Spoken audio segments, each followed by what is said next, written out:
All the day's news today, World War II veterans from many countries gathered in northwest Russia to honour those who served in the so-called Arctic convoys, which brought vital supplies back in the day to the Soviet Union during the fight against Nazi Germany. Britain's Princess Anne, indeed, was there too, delivering a speech at the memorial ceremony in Arkhangelsk.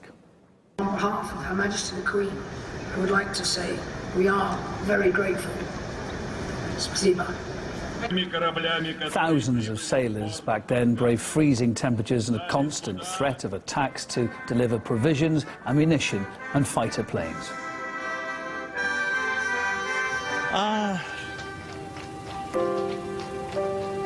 It was hell. I think that sums it up.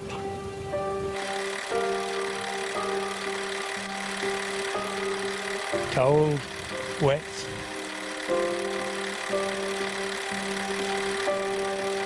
In the Arctic Sea, 5 minutes, you were dead.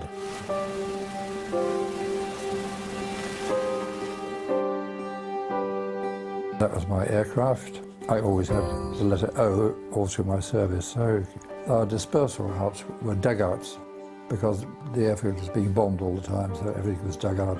And you couldn't see anything on the airfield. All the aircraft were in revetments, sunk back into the earth.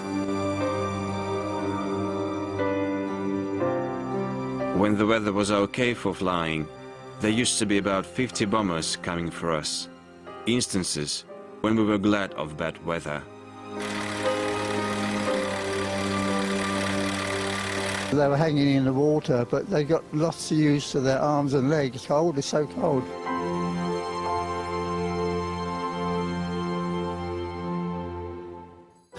We got about 6 or 7 up to the galley and they survived, but the last one we pulled on board, it'd been too long and it died.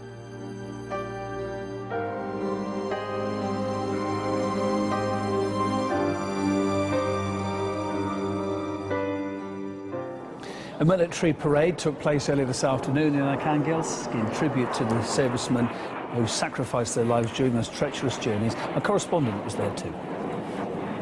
Well, here in the northern Russian city of Arkhangelsk, people of all ages have come out for what is a day of remembrance and gratitude. Gratitude to those brave sailors of the Arctic convoys, which were widely considered to be some of the most perilous and dangerous missions of the Second World War. But if you ask the veterans themselves, some of whom are here today, they will tell you with incredible modesty that they were simply doing their job. While we were waiting to be deployed, we were meeting with members of the convoy, both English and American, to go to the movies or just to smoke together. I remember how we were asking them to share their cigarettes, and the very first English phrase we learned was, "Comrade, give me one cigarette." We often go to see our former brothers in arms. All the guys sitting there are actually my friends.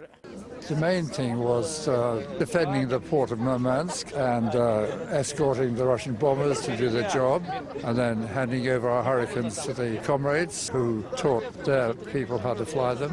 How do you feel about the current political atmosphere? You know, the Americans and the UK, they're very anti-Russia at the moment, aren't they? How do you feel about that?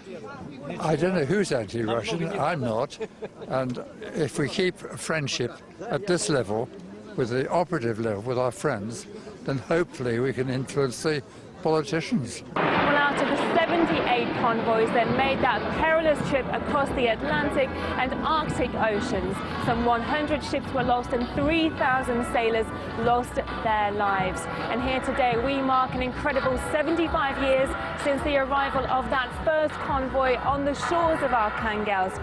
And delegations from 9 different countries, as well as Her Royal Highness Princess Anne, are here to honour the heroes, without whom the course of events of the Second World War would have undoubtedly taken a very different path.